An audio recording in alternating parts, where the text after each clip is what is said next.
लोकसभा के वंदे मातरम के 150 साल पूरे होने पर सोमवार को बड़ी बहस हुई और इस बहस में एक बार फिर छा गए हैं AIMIM चीफ और हैदराबाद के सांसद ओवैसी ने। शुरुआत में अंत तक सत्ता पक्ष पर निशाना आता था और ऐसी बातें कही कि सांसद कुछ देर के लिए संग रह। तो वैसे ने कह दिया कि क्या मुसलमानों को अब साबित करने के लिए हर एक चीज को जरूरत पड़ेगा। तो वैसे ने शहरी को किसी खुदा देवी देवता की इबादत करने पर या सजदा करने पर पड़ेगा। तो वैसे ने ये बात संसद में एकदम कह दिया साफ अब कोई जरूरत नहीं है कि हम हर बार साबित करके दिखाएं कि हम लोग यहाँ से भारत के निवासी हैं। कहीं जिन्हें अपने दीन और मजहब की हमें वो दीन का मतलब सिखाने निकले। संविधान का जो प्रियम्बल है वो क्या कहता है? Liberty of thought, expression, belief, faith and worship.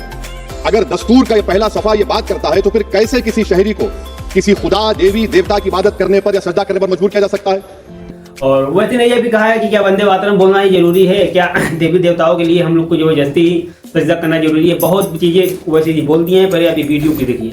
हम मुसलमान होना हमारे ईमान में मुल्क की मोहब्बत बीच में नहीं आती और मुल्क से मोहब्बत है रहेगी हमेशा, क्योंकि ये अजीम कुर्बानियां यहाँ पर शामिल है जिन्होंने जंग आजादी में हिस्सा नहीं लिया। आज अगर वो वतन की मोहब्बत का दर्ज देंगे तो बड़ा गलत होगा। जितने तकारीर यहाँ पर सब जनगण मन पर तनकीद किए, तो मैडम मुझे ये कहना पड़ेगा कि जनगण मन पर आप लोग इतनी तकलीफ क्यों उठा रहे हैं?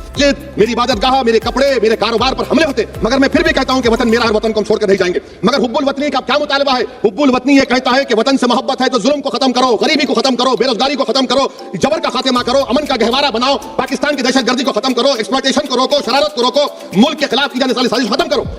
एक बार फिर से ओवैसी ने भारी संसद में कहा कि हमसे सर्टिफिकेट न मांगे कि हम कहाँ के हैं, कहाँ के नहीं, हम बेशक इंडिया की हैं। वंदे मातरम का मतन कौम और मजहब पे बना देता है।